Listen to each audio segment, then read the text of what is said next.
make me. I'm gonna make it. I wasn't supposed to go down like this. You have no money. You have no savings.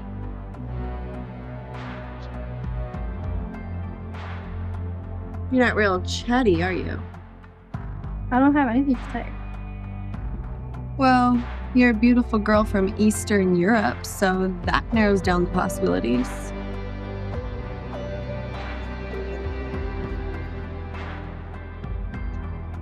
I'm a product of juvenile detention and foster care, just like you. I got lucky, though. I had a mentor in juvie. She saved my life. I don't want to lose anything.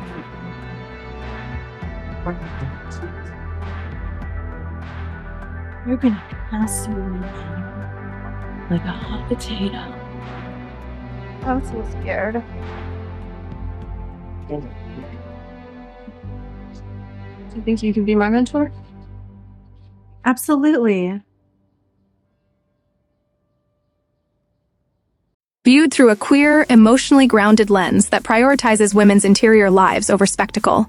Scene 2 of Prison Lesbian deepens the film's central argument that incarceration is not merely a backdrop for heightened drama, but a crucible that exposes how gender, migration, sexuality, labor, and power converge to shape women's vulnerability and resilience. And when this scene is integrated into the broader arc of the movie, it reframes the prison anthology as a meditation on how women, especially queer women and other marginalized women, are pushed to the edges of society and then punished for surviving there.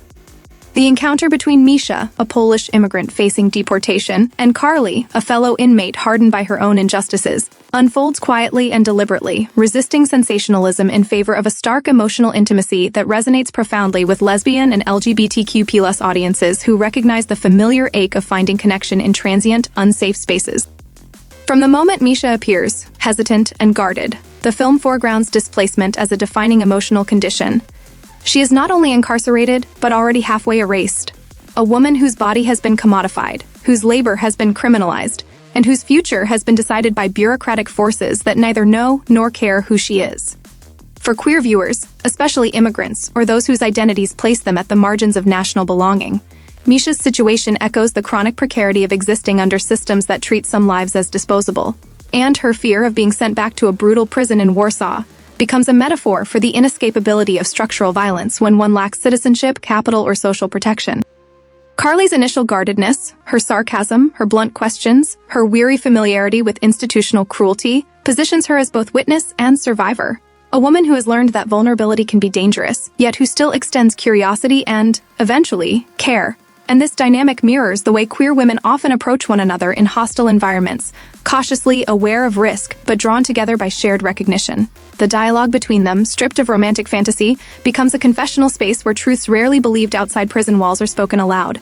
And when Misha recounts how she came to the United States chasing the American dream, only to be ensnared by exploitative modeling agencies, debt, and eventual sex work, the film exposes a continuum of coercion that complicates simplistic moral judgments about choice and agency. For lesbian and feminist audiences, this narrative challenges the persistent cultural tendency to individualize blame, instead illuminating how women's labor, particularly the labor of migrant women, is systematically extracted under the guise of opportunity, and how the line between consent and survival is often drawn by those who benefit most from women's desperation. Karlie's own story, involving betrayal, criminalization, and the devastating consequences of being disbelieved, further reinforces the film's insistence that the justice system operates differently depending on whose body is on trial, and her internalization of shame. Her bitter declaration that she is just a whore reveals how deeply misogyny and stigma infiltrate women's self-perception, a truth that resonates painfully with queer women who have been taught, implicitly or explicitly, that their desires and livelihoods render them less worthy of protection. The emotional core of Scene 2 emerges not from plot twists but from the simple, radical act of listening, as Karlie allows Misha to speak her fear without interruption or correction, and in doing so creates a fleeting pocket of safety within an otherwise violent system, a gesture that carries immense symbolic weight for LGBTQ+ audiences who know how rare it is to be believed without qualification. Their eventual physical closeness, framed not as erotic but as consoling, as one frightened woman asking another to bear witness to her terror, challenges societal discomfort with women's intimacy by presenting touch as a form of survival rather than spectacle, and the tenderness of this moment confronts the viewer with an uncomfortable question: why is it easier for society to accept depictions of women suffering alone than images of women offering one another solace? This discomfort persists, particularly when the women involved are queer-coded or marginalized, because female intimacy threatens narratives that insist women must compete, must remain emotionally isolated, or must orient their deepest attachments toward men to be considered legitimate. In a prison context, that threat is magnified, as institutions rely on fragmentation and fear to maintain control, and any form of mutual care becomes an act of quiet resistance. For lesbians watching, the scene evokes a familiar emotional landscape, relationships formed under pressure, feelings that must be carefully contained, and connections that may never have the luxury of a future, yet remain profoundly real in the moment. Misha's lament that she wishes she could stay, that she wishes none of it had happened, captures a universal queer longing for a world in which safety is not contingent, in which love and connection do not have to be rationed or justified, and her impending deportation underscores the cruel temporality that often defines queer bonds, brief, intense, and abruptly severed by forces beyond individual control. Karlie, in agreeing to hold her a little longer, embodies the role of the reluctant caretaker, a woman who knows better than to promise permanence yet refuses to withdraw compassion, reflecting the emotional calculus many queer women perform as they navigate attachments in unstable circumstances. When considered alongside Scene 1, which examined privilege, accountability, and fear through the dynamic between Sarah and Dana, Scene 2 expands the film's scope by highlighting how prison equalizes suffering without equalizing power, and how women arrive at incarceration through vastly different pathways, shaped by class, nationality, race, and gendered labor. The anthology structure of Prison Lesbian allows these stories to echo one another, constructing a mosaic of queer female experience that resists monolithic representation, and in doing so, it addresses common criticisms of prison narratives by refusing to glamorize confinement or reduce women to archetypes. Instead, the film insists on complexity, showing that prisons are sites where systemic injustices converge, and that lesbian and queer women are disproportionately impacted not because of inherent deviance, but because their lives often intersect with criminalized economies, non-normative relationships, and state surveillance.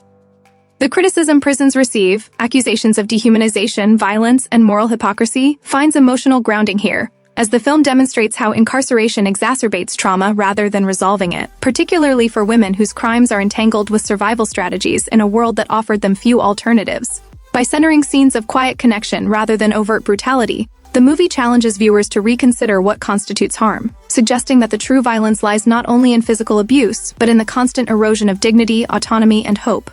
For women watching, queer or otherwise, the scene resonates as a reflection of broader social realities, the fear of being discarded when no longer useful, the exhaustion of having one's story doubted, and the aching desire to be held without expectation or judgment.